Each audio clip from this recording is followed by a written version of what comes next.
Welcome to my YouTube channel. Kung bago ka lang sa channel na to at true-blooded Aldab Nation ka, tama po ang channel na pinuntahan mo. Kaya considering na po kitang bagong subscriber.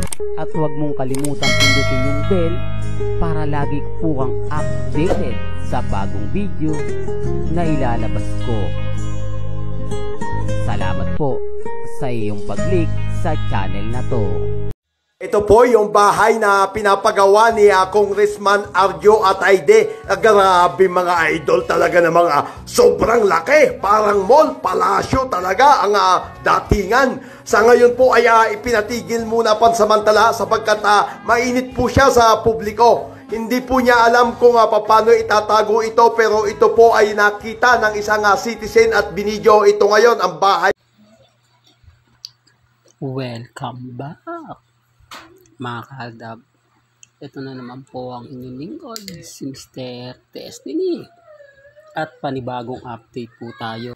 Ito ngayon ang pinaka-latest mga kaaldab. Ito ngayon ang masasabi natin 101% na nangyayari ngayon at nagaganap po sa social media. Ito yung part ng video mga kaaldab na kung saan hindi pa po ito buong buo. Hindi ito yung talagang kabuuan. Medyo binitin lang po natin. Dahil marami nga po talagang hindi maganda. Sa totoo lang po mga kaaldab, ang dami pong mga video po na lumalabas ngayon na talagang nakikita naman po ninyo, napapanood yung mga hindi lang isa, hindi lang dalawa, talagang napakaraming mga ebidensya at resibo na hindi lang isa, hindi lang dalawa, hindi lang tatlo, sunod-sunod po. Kaya nga po kapag nakikita ko isa sa mga part o itong sample na to, talagang may, kumbaga masabi mong masakit, lalo na nga po galing po sa kaba ng bayan. At syempre mga kaaldab, kung taga QC ka tapos ganito po yung nakikita mo, ganito yung nararamdaman mo, di po ba na imbis na naayos po yung project, nalustay. At ito pa po, pinagagawa po ng napakalaking bahay. Kaya nga sabi sa inyo, magkano lang nga po yung sahod ng isang congressman? Sa loob lang po ng 3 taon. At gaano lang po kalaki ang masasabi mong kinikita daw kuno ng pamilya Ataide. Wala naman pong project o businessman si Art Ataide. Pero nagawa niya magtampon, magwaldas ng pera. Kaya nga po talaga nakakaduda. Talagang mapapaisip ka. Hindi mo talaga, sabi ko nga po sa inyo, gustuhan ko man pong protektahan si Maine. Wala Hindi po ba? Kasi labas at labas po halos araw-araw po ata. Maraming nakikita mga photos, mga video ni Maine na talagang nagwawaldas. Doon na lang po sa bag 7 million na pinagmalaki pa po ng mga kaibigan ni Mengay at kaibigan ni Arjo. Di po ba? Na sinasabing bigay yan worth of 7 million. Ganun lang po sila magbigay. Di po ba? Bag lang po. Di po ba? Kaya nga po nasasabihan ng Nepo Bebis si Mengay dahil sa luho daw po niya. At syempre siya po yung sisisihin. Marami kasi nagsasabi, hindi naman sila Jella Ataide, isang beses lang. Nagpakita sila. Tapos si Biang, isang beses din. Pero doon wala na. Pinagmalaki niya lang yung yate, chopper, yung resort sa Batangas. Kay Congressman Arjo naman yung painting at yung mga mamahaling item niya sa loob ng bahay. Pero kay Mengay halos araw-araw po. Di po ba? May mga ano lang po kasi kay Mengay, sa ibang bansa nagta-travel siya, bukod pa po dun. Kasi sa pamilya ni Congressman Arjo, kasama pa rin po siya. Ang sinasabi nga po ng iba, mga kaaldab, bahay bakasyonan daw po ni Mengay ang Italy, Switzerland. Di po ba? Kung malapit lang nga daw po yung Amerika, baka doon na nga po muna sila tumira. At kung baga gagawin na lang pong bakasyonan o linggo-linggo nasa ibang bansa ang pamilya.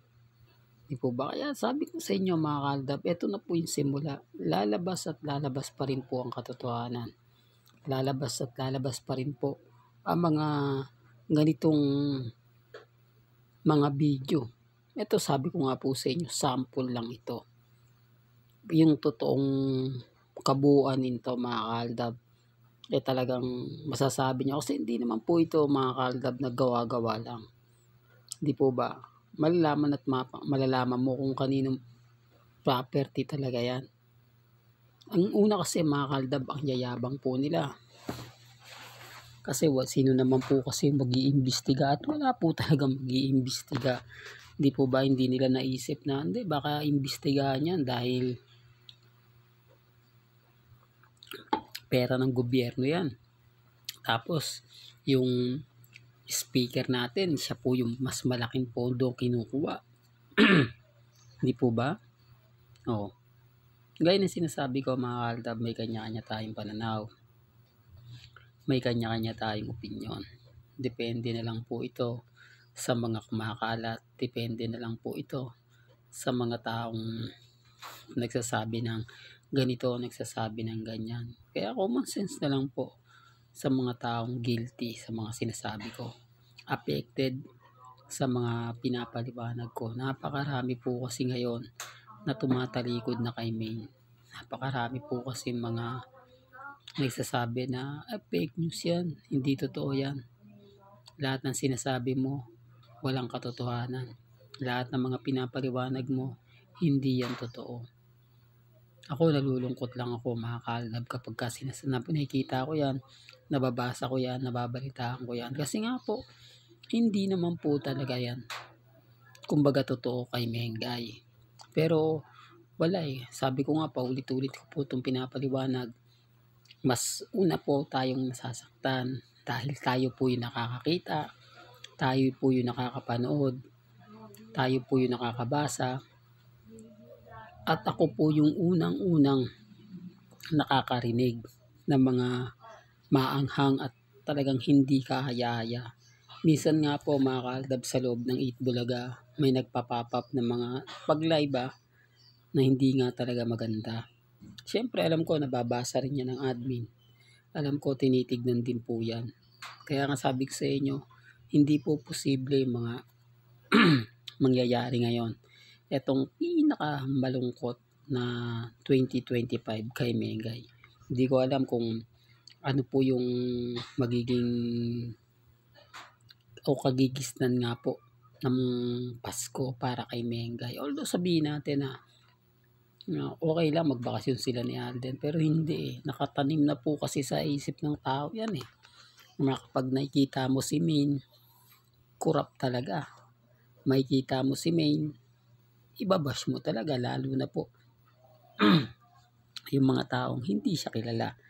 Ibig kong sabihin, hindi po alam yung pinagdaanan ni Mengay. Hindi po ba? Kasi kung alam po nila mga kaaldab, didistansya muna sila. Pero yung gigil at galit, hindi po natin maiwasan yan. Hindi po ba? Baka pagkalabas nga po ni Mengay, lalo na po pag tumatakbo na yung kaso, baka batuin po siya ng kamatis o yung sasakyan niya. Hindi po imposible mangyari yan. Lalo na po ngayon na talagang nagkakagulo at sunod nga po ang mga rally na magaganap. Kaya nakakalungkot, di po ba? Pero syempre mga kaaldab, wala po ako sa posisyon para ipilit yung gusto ko. Ang gusto ko lang naman po, maging updated po kayo. Hanggang dito na lang po ang ating latest updates. Kaya kung gusto niyo pa po ng pinaka-latest at sariwang update, abay tumutok lang po kayo dito po sa channel Mr. Destiny para updated po kayo sa mga bago at sa mga latest na i-upload po natin maya-maya lang. Kaya kung bago ka lang sa channel na to at isa kang true-blooded Aldab Nation, na nagmamahal kina Mengay at Tisoy, tama po ang channel na pinuntahan mo, kaya consider na po kitang bagong subscriber. At huwag mong kalimutang i-share ang mga video po natin sa mga mami, sa mga titas, at sa mga senyor. Hanggang sa muli, salamat po sa panonood at pakikinig.